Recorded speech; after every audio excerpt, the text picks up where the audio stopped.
welcome to Homestead Corner. I'm Jenny, and today we're going to be whipping up shepherd's pie, meal in a jar.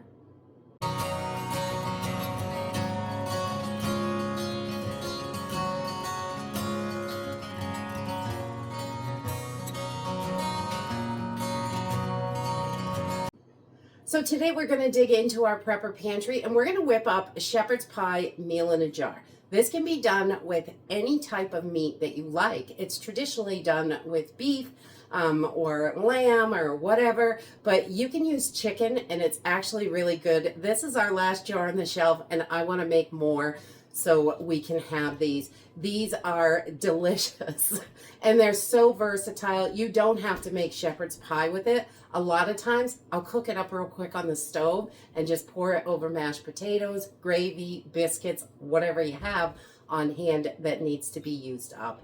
So we're just going to use a few simple ingredients.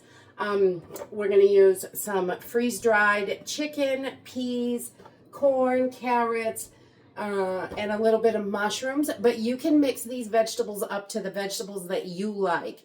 It's kind of like a pot pie, but also a shepherd's pie. Not too much gravy in it, but you can add water to it and make the gravy a little bit bigger if you like.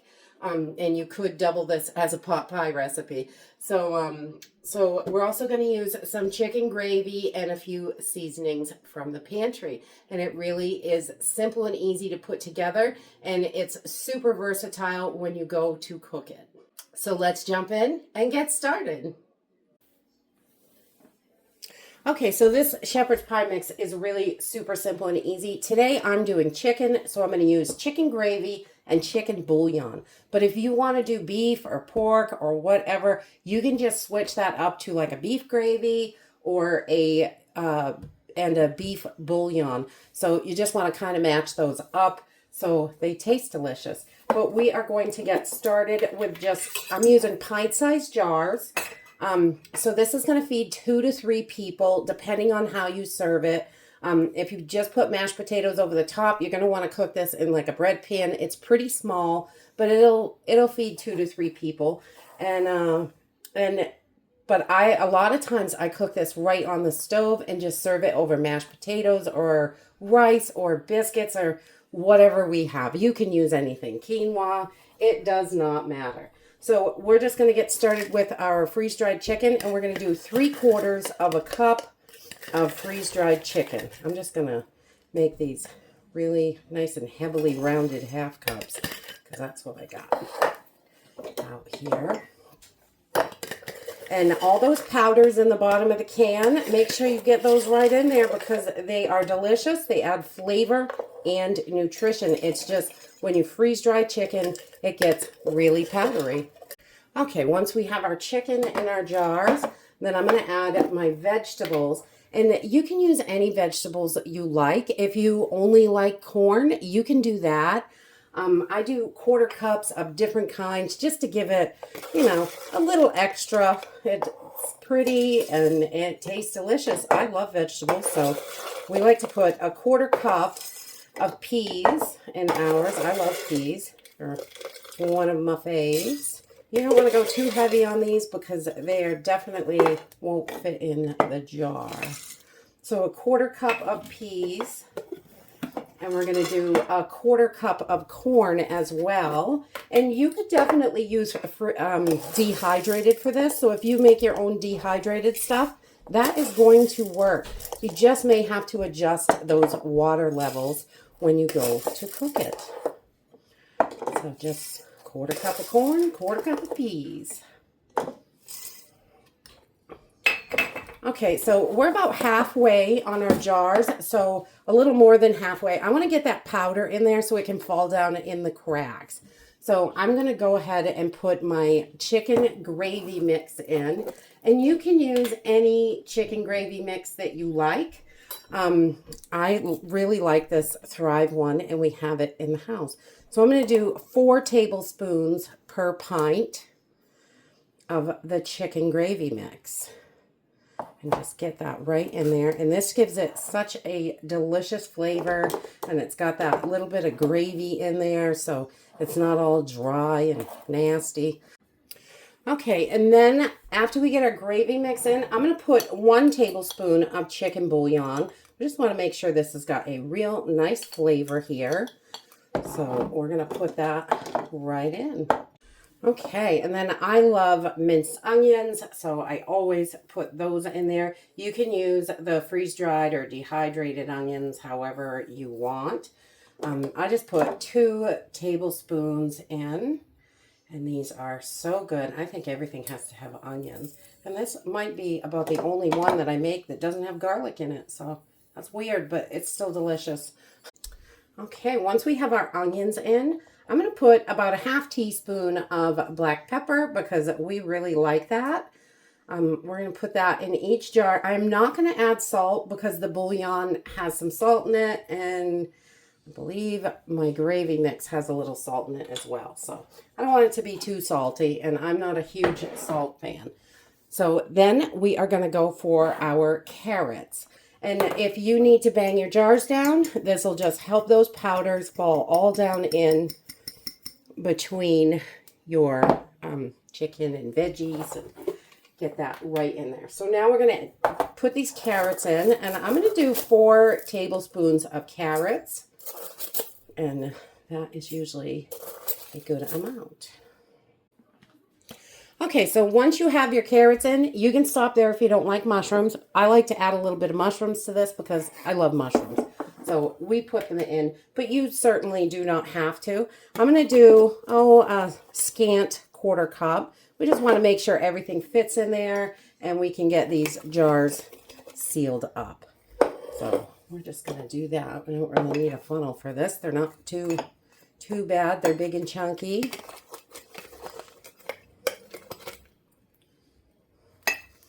But we'll just get those right in there. And that is it for our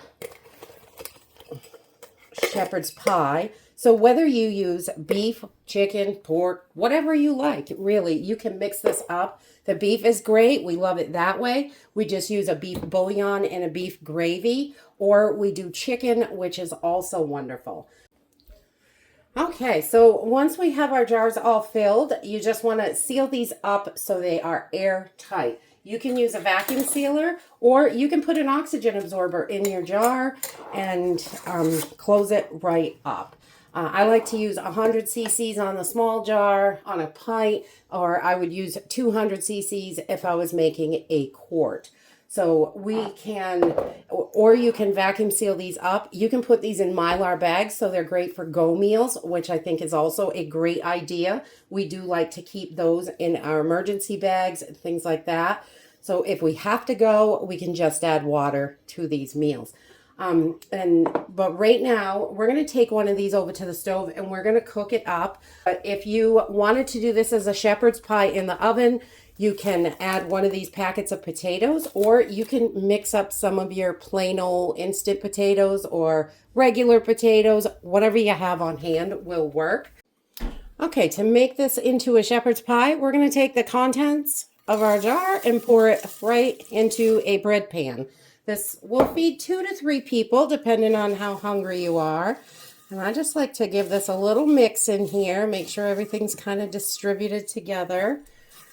And just a regular bread pan works perfect for 2 to 3 people.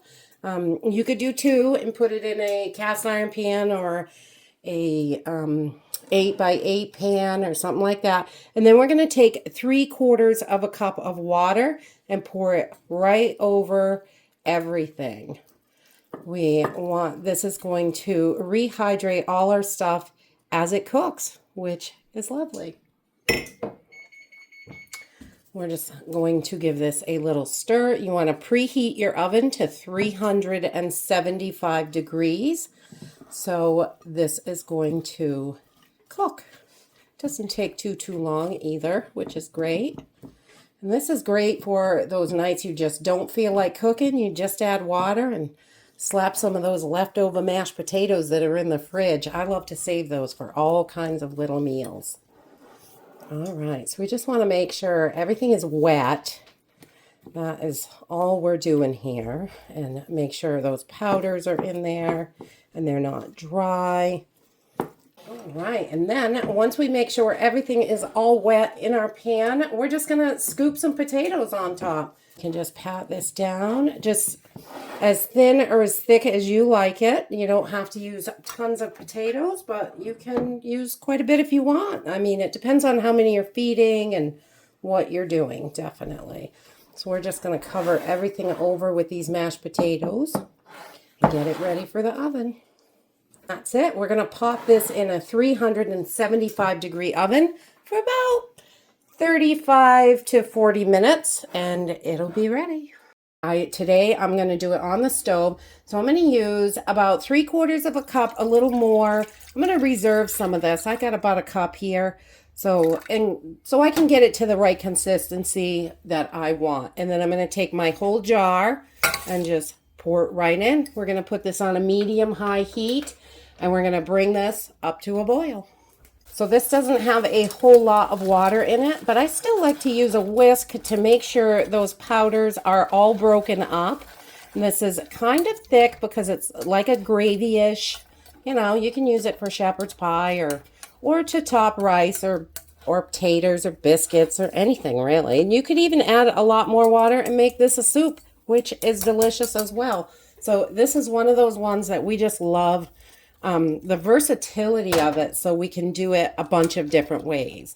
And I am in love with this chicken one, but the beef is really great as well. So that is it. 2 different ways to make this. You could turn this into a soup. You can do so many things with it. I really like the versatility of the shepherd's pie. I did add a little bit more water to this only to make it a little bit more saucy. But you do not have to. It's up to you. Add the water until you get the sauce consistency that you like. And the shepherd's pie is just wonderful. You've got all your vegetables. Everything is in there. It's a little twist on a shepherd's pie, but definitely delicious. So remember, you can do these with beef, chicken, whatever you like. And when I use beef, I usually use the diced beef, but you can use ground beef as well. So whatever freeze-dried or dehydrated you have, definitely adjust it, work with it, and make something up delicious. So dig into that prepper pantry, make those emergency meals. They are ready to go. Just add water, and you've got meals ready when you need them. That's it for today. I hope you enjoyed this video, and I hope to see you next time. Bye!